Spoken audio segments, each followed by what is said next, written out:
ಲೈಟಾಗಿ of road ಮಾಡ್ಕೊಂಡು ಹೋಗ್ಲಿ ಅಂತ ಬಿಟ್ಟಿದ್ದಾರೆ ಇಲ್ಲಿ. ಏನಾಯ್ತು?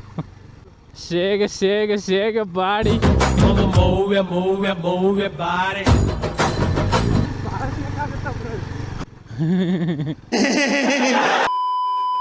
ಆದರೂ ವೈಬ್ರೇಷನ್ ಇದೆ.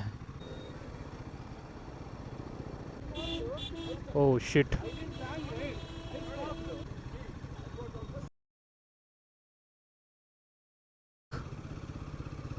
ಶಿಟ್, ಎರಡು ಕಾರಿಗೆ ಕೂತ್ಕೊಂಡಿದೆ. ಎಷ್ಟು ಕಾರ್ ಕೂತ್ಕೊಂಡಿದ್ಯಪ್ಪ ಇಲ್ಲಿ. ಗ್ಯಾಪೇ ಕೊಡ್ದಾನೆ ಹೋಗೋರು ಹಿಂದೆ. ಹಾಂ, ಏನೋ ಹೆಡ್ಲೈಟ್ ಆನ್ ಆಯ್ತಾ ಇಲ್ವೋ? ಲೈಟ್ ಆಗೈತೆ. ನಮ್ಮ ಆ್ಯಕ್ಟಿವ್ ಅದೇ ಸ್ಟ್ರಾಂಗ್ ಆಗೈತೆ. ಏನು ಅರ್ಜೆಂಟ್ ಗುರು ಅವನಿಗೆ. ಓಹೋ ನೋಡಿ ಅವನ ಆಟಗಳನ್ನ. ಯಾಕೆ ಕೊಂಡನವ?